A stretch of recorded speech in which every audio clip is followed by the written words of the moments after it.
അസ്സലാമു അലൈക്കും. തിരക്കുപിടിച്ച ഈ ജീവിതപ്പാച്ചിലിനിടയിൽ എന്നെങ്കിലും നമ്മൾ ഒന്ന് തിരിഞ്ഞു നോക്കാറുണ്ടോ? ഇന്ന് ഈ ചാരുകസേരയിൽ ഇരിക്കുമ്പോൾ മനസ്സ് മെല്ലെ പിന്നോട്ട് സഞ്ചരിക്കുകയാണ്. പഴയ ആ മനോഹരമായ കാലത്തിലേക്ക്. കാതുകളിൽ ഇന്നും മുഴങ്ങുന്നുണ്ട് ആ പഴയ മദ്രസയിലെ മണിമുഴക്കം. വെളുത്ത കുപ്പായവും തൊപ്പിയുമിട്ട് കിതച്ചോടി ആ മദ്രസ് മുറ്റത്തെത്തിയിരുന്ന ആ പ്രഭാതങ്ങൾ.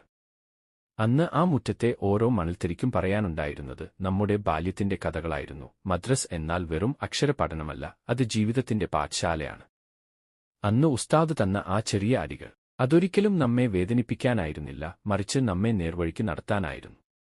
അറിവ് പകർന്നു തരുന്ന ഗുരുനാഥൻ പിതാവിനെപ്പോലെയാണെന്ന് പണ്ട് കേട്ടത് എത്ര സത്യമാണ്. വർഷങ്ങൾക്കിപ്പുറം ഇന്ന് ഞാൻ വീണ്ടും ആ പഴയ മുറ്റത്തേക്ക് വരികയാണ്. കാലം ഒരുപാട് മാറി. നമ്മുടെ മദ്രസയും ഇന്ന് പുത്തൻ രൂപത്തിൽ തലയുയർത്തി നിൽക്കുന്നു.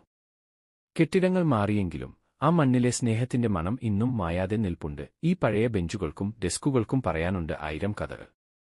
വിറയ്ക്കുന്ന കൈകളോടെ നമ്മൾ അലിഫ് എഴുതി തുടങ്ങിയ ഇടം. ഗുരുനാഥന്മാരെ ബഹുമാനിക്കുന്നവൻ ദുനിയാവിലും ആഖിറത്തിലും വിജയിക്കുമെന്ന വലിയ സത്യം നാം തിരിച്ചറിയുന്നത് ഇവിടെ വെച്ചാണ്. എന്റെ പ്രിയപ്പെട്ട ഉസ്താദ്, അദ്ദേഹത്തിന് ഒരുപാട് പ്രായമേറിയിരിക്കുന്നു.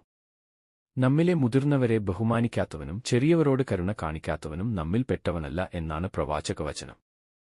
അറിവ് തന്ന ആ കൈകൾ ചേർത്തുപിടിക്കുമ്പോൾ കിട്ടുന്ന ആത്മസംതൃപ്തി, അത് ലോകത്ത് മറ്റൊന്നിനും നൽകാൻ കഴിയില്ല. നമ്മെ കൈപിടിച്ചുയർത്തിയ മദ്രസകളെയും ഗുരുനാഥന്മാരെയും എന്നും ഓർക്കുക. അവരുടെ ദുആ ആണ് നമ്മുടെ കരുത്ത്. ഇൻഷാ അല്ലാ, വീണ്ടും കാണാം.